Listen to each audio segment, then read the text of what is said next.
사랑하는 성도 여러분, 평안하셨습니까? 6월 3일 금요일입니다. 함께 새 찬송가 213장 나의 생명 드리니 찬양하심으로 오늘의 말씀 시작하겠습니다.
아멘.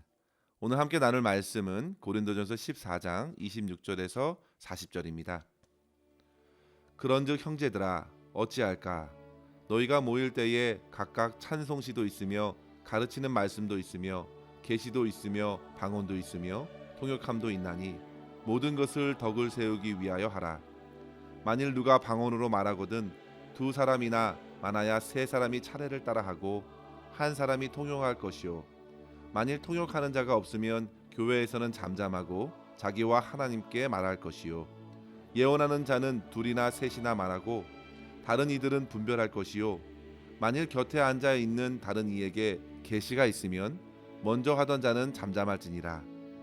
너희는 다 모든 사람으로 배우게 하고 모든 사람으로 권면을 받게 하기 위하여 하나씩 하나씩 예언할 수 있느니라. 예언하는 자들의 영은 예언하는 자들에게 제재를 받나니 하나님은 무질서의 하나님이 아니시요 오직 화평의 하나님이시니라. 모든 성도가 교회에서 함과 같이 여자는 교회에서 잠잠하라.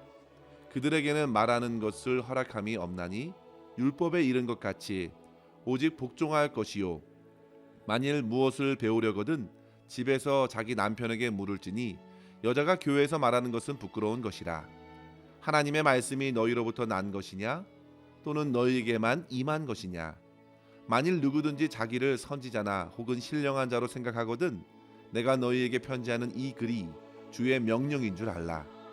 만일 누구든지 알지 못하면 그는 알지 못한 자니라. 그런즉 형제들아 예언하기를 사모하며 방언 말하기를 금하지 말라. 모든 것을 품위 있게 하고 질서 있게 하라. 아멘. 바울은 그동안 고린도전서 11장부터 시작하여 교회 공동체 안에서 함께 모여 예배할 때에 벌어졌던 여러 가지 문제들에 대한 대답을 14장에서 마무리하고 있습니다. 어떤 옷가짐으로 예배에 참여해야 하는지, 성만찬의 의미와 교훈들, 그리고 여러 은사를 통해서 교회의 사역을 감당하되 사랑을 통해 섬기도록 당부하여 주었습니다.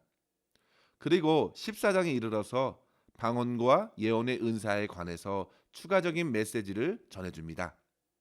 그만큼 이 두 은사는 고린도 교회의 뜨거운 감자였습니다. 먼저 바울에게 있어서 방언과 예언은 모두 성령께서 주신 소중한 은사들이었습니다.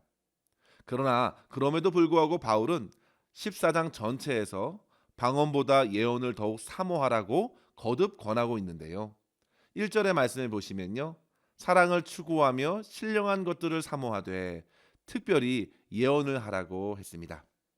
5절에 보시면요. 나는 너희가 다 방언 말하기를 원하지만 특별히 예언하기를 원하노라 했습니다.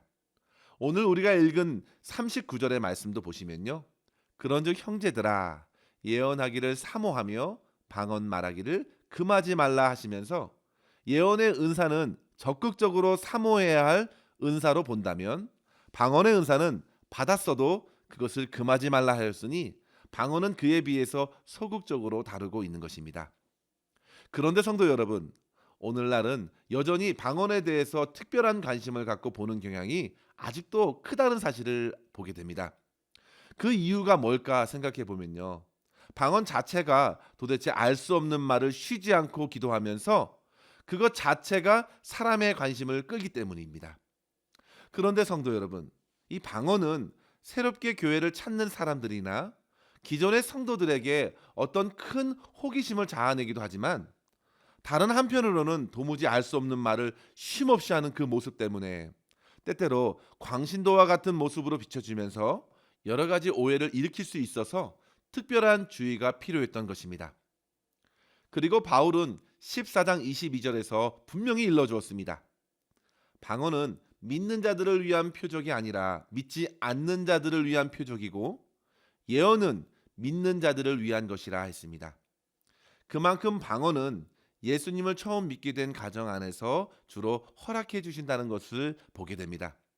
성도 여러분, 이처럼 은사는 하나님께서 뜻대로 주시는 것입니다.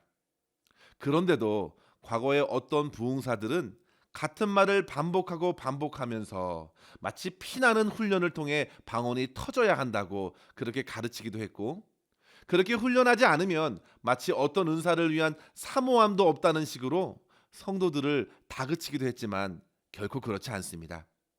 방언을 받은 사람들이 은혜를 받은 것이지만 그것이 그들의 어떤 특별한 훈련이나 간구를 통해서라기보다는 하나님께서 허락하시는 그 하나님의 뜻대로 주신다는 사실을 분명히 알아야 합니다. 성도 여러분, 방언은 하나님과 내 자신이 깊이 기도하는 것으로서 자기 자신에게 매우 유익합니다.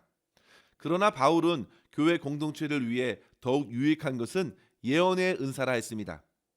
여기서 또한 우리는 오해하지 말아야 하죠.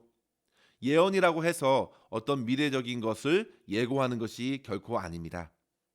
예언이 잘 맞고 틀리고 하는 어떤 용한 점쟁이들을 두고 사용하는 용어가 아닙니다. 14장 3절에 보시면요. 예언은 사람에게 말하여 덕을 세우고 권면하여 위로하는 것이라 했습니다. 예언은 사람들이 알아들을 수 있도록 가르치기도 하며 책망하기도 해서 결국 사람을 제대로 세우는 말입니다. 그래서 우리가 예언을 사모하라 할 때에 하나님의 말씀을 배우고 깨달아 그 말씀으로 내 삶을 바로 세우고 주변의 성도들을 일깨우기 위한 것이라는 사실이죠. 사랑하는 성도 여러분, 하나님의 말씀이 곧 예언의 말씀입니다.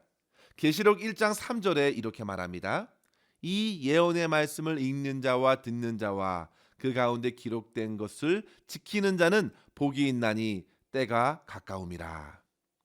이 예언은 1차적으로 당시 초대교회와 성도들에게 주신 계시의 말씀이기도 하면서 동시에 넓은 의미로 예언의 말씀은 우리의 삶에 적용되어 성취될 모든 신구약의 말씀입니다.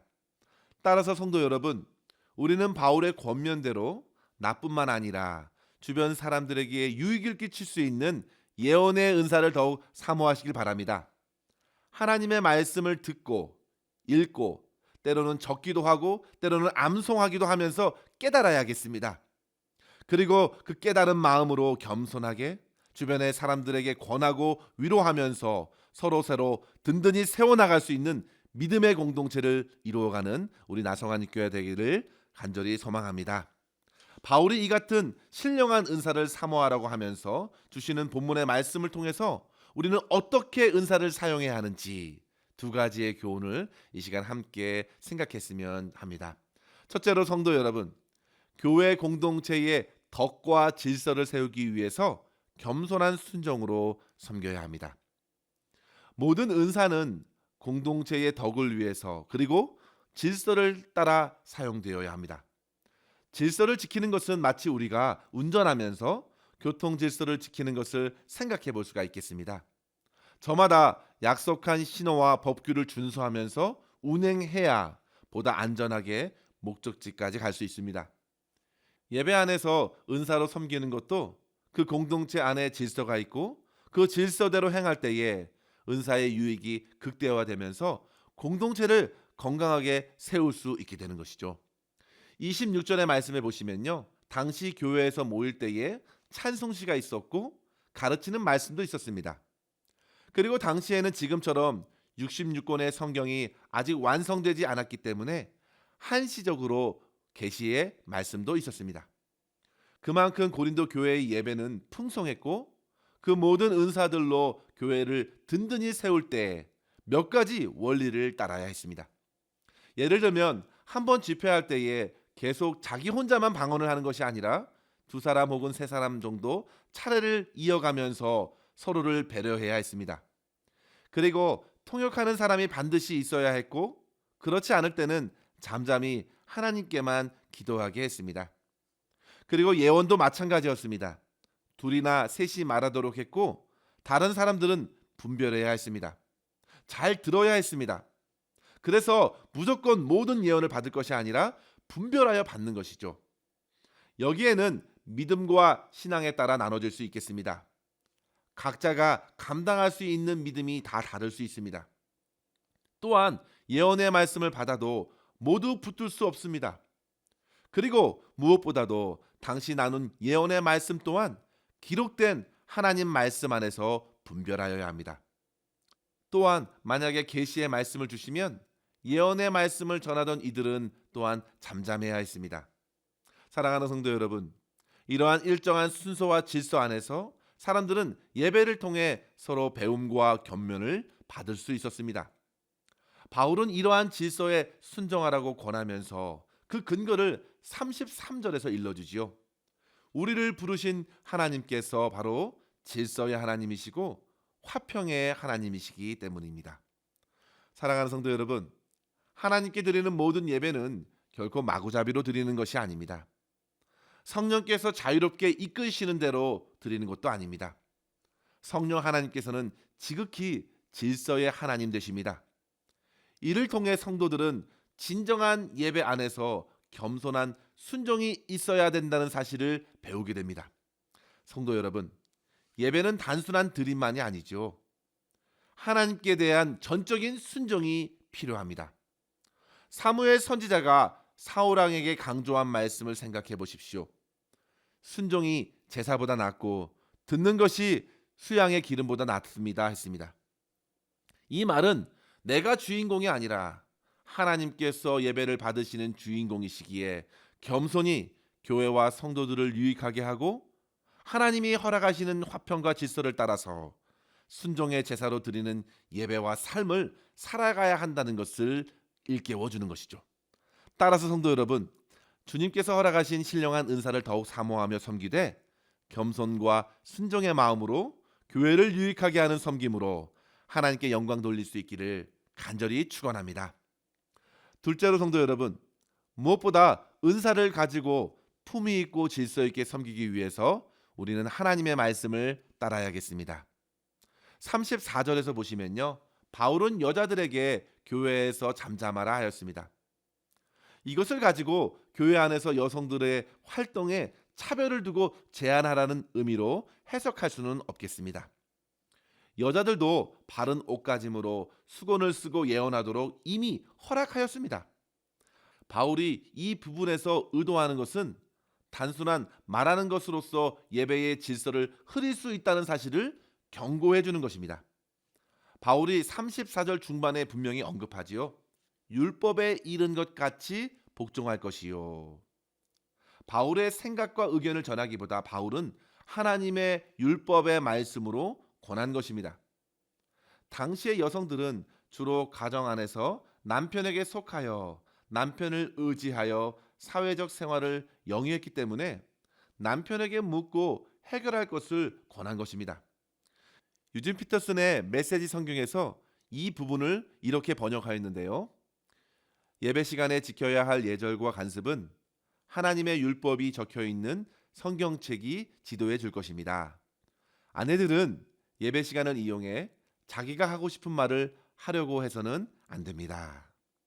성도 여러분, 사실 당시 교회에서는 세상과는 비교할 수 없을 정도로 여성들의 권리가 존중되었습니다. 심지어 교회 안에서는 종들에게도 형제와 같이 대하라고 했습니다.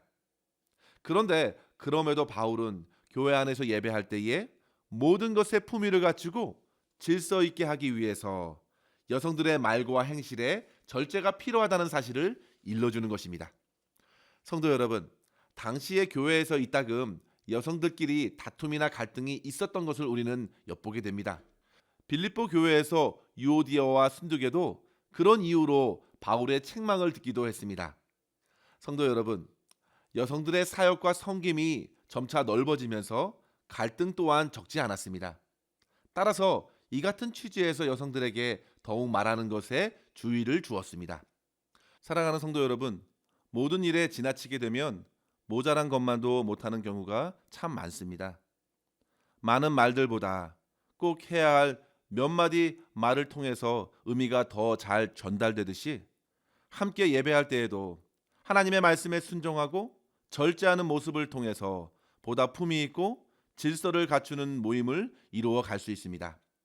따라서 우리 모두는 하나님의 말씀 안에서 더욱 순종하며 주변의 사람들에게 덕을 끼치기 위하여 자신을 굽혀 절제하고 서로 화평을 이루어 하나님께 영광 올려드리는 그러한 예배를 드릴 수 있는 우리 교회 될 수 있기를 주의 이름으로 간절히 축원합니다. 기도하겠습니다. 하나님 아버지 감사합니다. 오늘도 주의 말씀을 의지하여 더욱 신령한 은사를 사모하게 하시니 감사합니다. 하나님, 주께서 주신 모든 은사를 가지고 주님의 선한 뜻을 따라서 교회를 더욱 든든히 세우고 성도들에게 많은 유익을 끼칠 수 있도록 저희 안에 겸손히 순종하는 마음으로 함께하여 주시옵소서.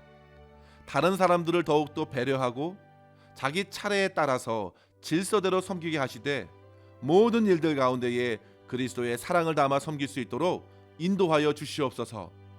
무엇보다 저희에게 주님의 예언의 말씀을 더욱 사모하게 하여 주시고 말씀을 읽고 깨달아서 삶에서 순종하는 모든 과정에 성령께서 충만히 역사하여 주시고 모든 일들 가운데 주님의 영광만 나타나게 하여 주시옵소서. 오늘도 우리의 모든 삶을 주님의 손에 의탁하옵고 우리 구주 예수님의 이름으로 간절히 기도하옵나이다. 아멘. 사랑하는 성도 여러분, 오늘도 주 안에서 승리하시길 바랍니다. 감사합니다.